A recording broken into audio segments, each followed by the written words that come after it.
Download the AllStar app. Make your picks for UFC fights, challenge your friends, level up and win prizes. Link in description. Get it now.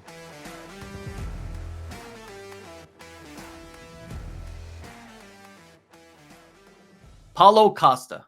Let's get into him.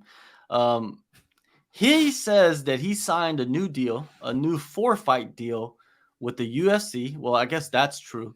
But the part that confuses me, and I wanted to get your thoughts on it, is he's saying he's going to make 7 figures a fight. Do you believe that? No. No, I don't. Not. I mean, here's the thing, right? Paulo Costa can say whatever he wants to say, and because he knows that people would be like, "Cool, we're gonna write a story about this." Paulo Costa said X. We don't have to fact check it. The UFC, if you reached out to them, if you reached out and said, "Hey, can we get clarification?" Paulo Costa said that they're not going to confirm anybody's money. The UFC does not do that. Exactly. Historically, they have never done that.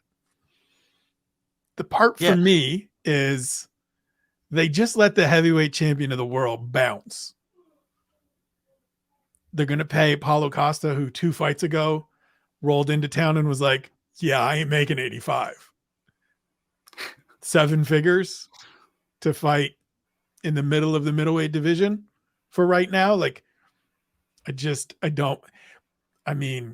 Maybe it's so the way I can see it is if he's making 500K and 500K, but even that feels hefty for Paulo Costa. Not that I don't want people to get paid. I want everybody to get as much money as they can get. And if he is getting 500K and 500K, all the more power to him. But you got to go out and win that second half. So maybe your deal is that structured that way, and that's how you get to 7 figures every fight. But then you got to hold up your end of the bargain, and you can't turn up being like, nah, we're not fighting at 85 today, Marvin. Let's do 205. Or, oh yeah, Izzy beat me, but it's because I had too much wine the night before. Like, you got to turn up and earn those figures. Well, with this deal, right? So 4-fight deal. So if he's going to make 7 million, it could be per fight. It could be the whole contract, right? So let's say it's for 4 fights. It's $1 million, which means he's going to make 250K flat for each fight. Because, they do the flat fees for certain fighters, right? Yep. I could see that. Like if you look at what the UFC has done in the past and what he was making in the past, what Paulo Costa was making in the past, that's a big jump for somebody that's not fighting for the title. It's a big jump. And I don't even think he's close to the title right now, actually. He's had a lot of negative friction with the UFC and USADA at the same time. It's great. It's great that he's making much more money than he is, but with media and with fighters and one thing you can do, and I think fighters should do this more often, is manipulate the media. They should do this. And we see fighters taking advantage of that, right? They'll say things that are not true. They'll accuse other fighters of certain things that are not true, but it gets them in the headlines. They manipulate the media into talking about things. We're talking about it right now. This is the reason. And I think fighters should take advantage of that more. It doesn't matter if Paulo Costa is making 7 figures a fight, but just because he said that, and other fighters in that division, in the middleweight division, are not even making close to that. That's in the same position as him. This becomes a talking point just by saying this is what's happening.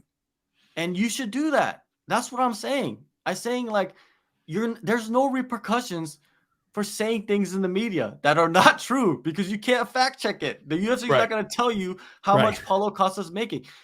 UFC doesn't have to tell us anything anymore. Like, you don't even know the pay-per-view numbers.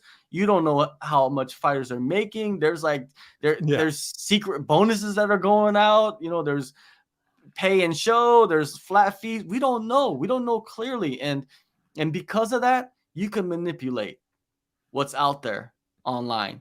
And why not? Paulo Costa has become a master of social media, and his YouTube is crazy too, man. He gets massive following on YouTube, like viewership for his content. And yeah, and he's just doing what he's doing, man. You know why? It's because he's not as dumb as he looks. That's why. He understands. He's playing the Exactly. game. I'm not somebody that is going to sit here and advocate for use the media as your prop tool, as your propaganda machine, but he's figured out this angle. He's figured out a way to just keep himself relevant, keep himself in the news. As we said, there's no way to verify this. Nobody is going to, he's not going to send you a screen grab of his contract. No. The UFC isn't going to say, yep, that's exactly what we're paying him. Here's how it breaks down. This isn't like, major professional sports leagues here in North America. He can say what he wants and we're going to write stories and away we go. That could be illegal, right? Like he can't post his contract. Like, I don't believe so. I don't think UFC has something. Yeah, UFC would probably have something there to cover their ass on that.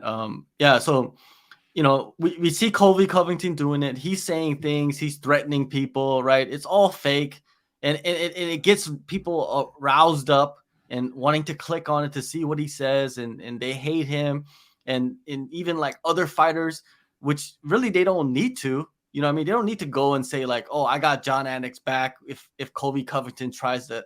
Colby Covington is not going to attack anybody. What are you guys even talking about? What are you even thinking? Like, he's not. Have you seen him? Do you really think the dude that got hit with a boomerang by Fabricio Verdum is going to go after someone's children? Like, what part of this shtick over the last far too many years it's been with Colby Covington has ever felt real to anybody? And if you believe it to be real, I got some lovely oceanfront property in the Midwest for you. Yeah. I got a timeshare. I got a timeshare in the mountains of Montana for you to borrow. And anyway, yeah, it's to me, do your thing, man. Do your thing. And if people are going to believe it, they're going to believe it. And if they're going to write about it, they're going to write about it. If they do write about it, then it's better for you. If someone gives you a hot mic and lets you just go and isn't going to push back, it just goes back to Manel Kopp.